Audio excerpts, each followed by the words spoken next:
આજે આખો દિવસના થાક પછી અમે બેઠા બધા મિત્રો ચર્ચા કરવા. તો ચાલો બતાવું અમારી ચર્ચા તમને.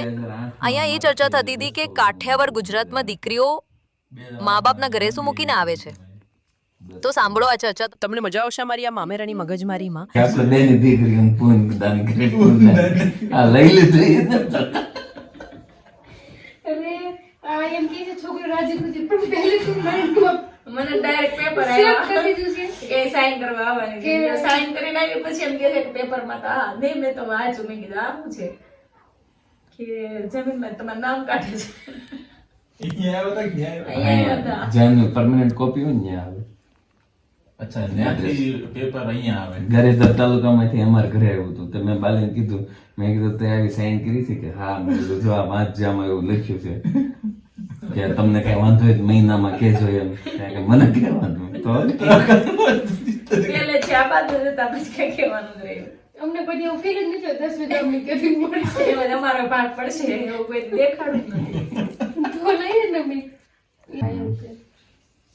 માગે હવે કેમાં માગે આ લોકો માગે ક્યાંય નો માંગી અમે હેલો પછી તોય અહીંયા કાંઈ નો હોય ને કાંઈ પંજાબવાળા બાંધે હકાટું થઈને. પંજાબવાળા બાદ પણ આપણી છોકરી ડાઈ અમે બધા ડાઈ લેડીઝ તમે તમે થોડાક વધારે ડાયા. અમારે એમ અમે છોકરા ડાયા કહેવાય. અમે 10 વીઘા લઈ લીધી પણ સામે અમે ભારોભેર મામેરું કરવી કે બેનું આપણે એટલું લઈ લીધું ચાલો આપણે થોડુંક એને આપી. સમજાણું અહીંયા કે ન સમજાણું? તમે આખી છોકરી ઉપાડી લઈ આવો એ કાંઈ નહીં મામેરું દેખાય ગમે. અરે આ તો મુદ્દો જ અલગ થઈ ગયો. એ નહીં બેન મામેરું કોણ કરે? મામેરું ભાઈ કરે. ભાઈ કરે. ભાઈ બેન હવે ભાઈ આની 10 લઈ લીધી છે તો એને મામેરું તો આને આના જેટલા પ્રસંગ આવે ઈ આના ઘરમાં ય પ્રસંગ આવતા હોય ને એમાં બધામાં મામેરું કરે. અચ્છા હા એ બધામાં હા ઈ આ મમ્મીને હમણાં કેવડું મામેરું કરે. અત્યારે કઈ ભાગ નો દીધો. લાલન મામેરો 3 ને દેવાનો અટાઈ જાય કે નહીં એકારે એમ. એ કરતા 10 આપી દીધું એ કઈ એટલી નહીં થઈ ગઈ વખતે. લાવો અટાણું વધશે.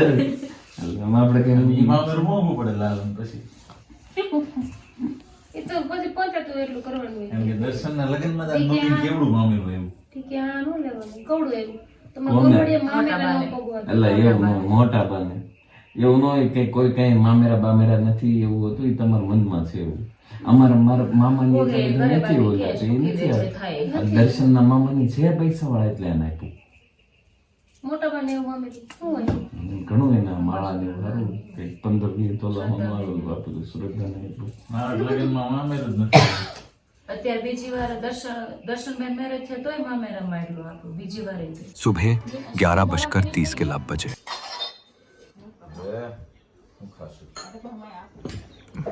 હેતલ ભાખરીનો સ્વાદ કેવો છે એમ પૂછ્યું તને. હેડન કાઈ નહીં બોલે તારે હાવ નહીં બોલે. હે મીનાને વખાણ કરે એમ કહે છે. એક નંબર બીનાએ ભાખરી બનાવી. એવું નથી પૂછતો હું તને. આપણે આ લોટ બારનો છે તો કેવું લાગે તને? કઈ સારી જ બની.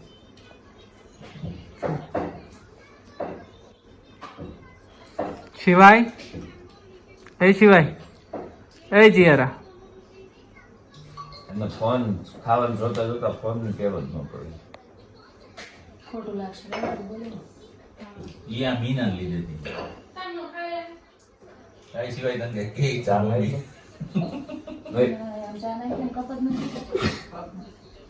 મીનું કપ પાસ નેક્સ્ટ ડે 2 માં અમે બધા રેડી થયા. એટમોસ્ફિયર બહુ જ સુંદર છે. આજે અમે જઈ રહ્યા છે એલિફન્ટ પોઈન્ટ, જે મહાબલેશ્વરનો એક ફેમસ વ્યૂ પોઈન્ટ છે. અમારા વિલાથી લગભગ 11 મિનિટના અંતરે આ લોકેશન આવ્યું છે. જેમ મેં તમને પેલા પર જણાવ્યું હતું કે અહીંયા એક ટેક્સીનું યુનિયન હોય છે. ડેલીના ડિફરન્ટ ચાર્જસ હોય છે, એ તમારા લોકેશન પર ડિપેન્ડ કરે છે. એન્ડ એ ટેક્સીમાં ઓનલી 4 પર્સન અલાઉડ છે. તો ચાલો દોસ્તો આપણે જઈએ એલિફન્ટ પોઈન્ટ.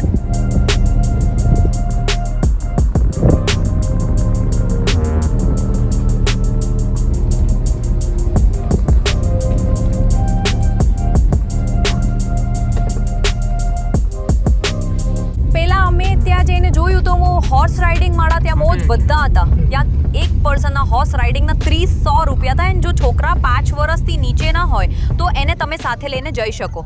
એમાં ચાર્જ સેમ જ રહેશે, જે છે 300 રૂપિયા. અહીંયા તમે જેવા આવશો એટલે બધા જ હોર્સ રાઇડિંગ વાળા તમારી પાસે આવશે. એ તમારા ઉપર છે કે તમારે હોર્સ રાઇડિંગ કરવું કે નહીં.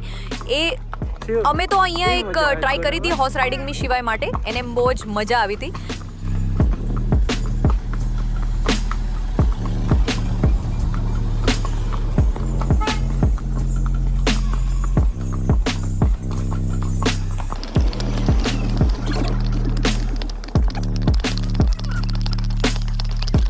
અહીંયા અમે એલિફન્ટ પોઈન્ટ પર આવ્યા એન્ડ ત્યાંનો જે વ્યૂ જોયો તો એ બહુ જ માઇન્ડ બ્લોઈંગ હતો.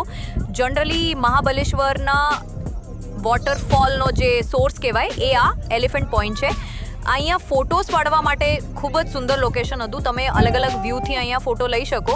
તો જો તમે ફોટો લવર છો તો elephant point is one of the best location.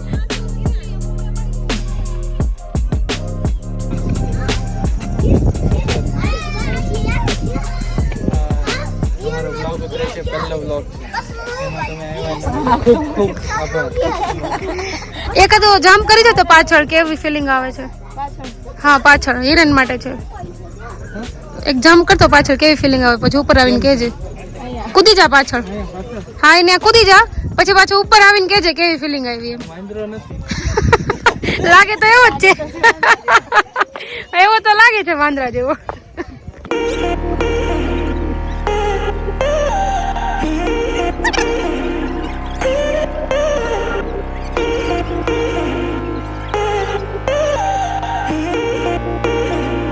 Elephant point finish કરીને અમે બીજા લોકેશન પર જઈ રહ્યા હતા.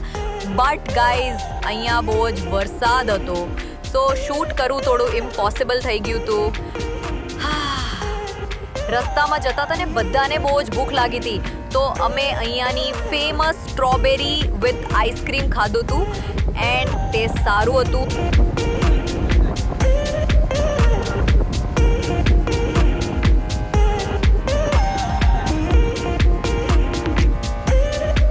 ગાઈઝ વરસાદના લીધે શૂટ ઇમ્પોસિબલ રહ્યો હતો, તો પણ મારાથી જેટલું પોસિબલ હતું એ લોકેશન તમને બતાવીશ. અમે બીજા પોઈન્ટ પર જતા હતા, ત્યાં રસ્તામાં અમને એક બહુ જ સુંદર લોકેશન મળ્યું. ત્યાં અમે ફોટો એન્ડ વિડીયો લીધા હતા એન્ડ ત્યાંનું એટમોસ્ફિયર બહુ જ ક્લાઉડી હતું, ત્યાં ઠંડી પણ બહુ જ હતી.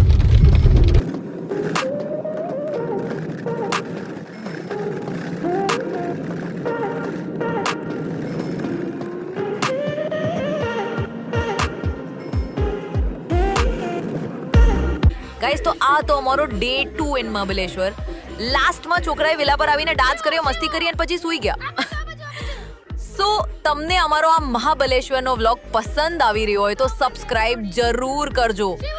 આગળ આ ચેનલ પર અમે ખૂબ જ મસ્તીથી ભરપૂર વિડીયો મૂકવાના છીએ, તો બેલ આઇકોન દબાવવાનું ભૂલતા નહીં, જેથી તમને બધા જ વિડીયોની અપડેટ્સ મળતી રહે. So thank you so much guys for watching this video and do not forget to subscribe and support us.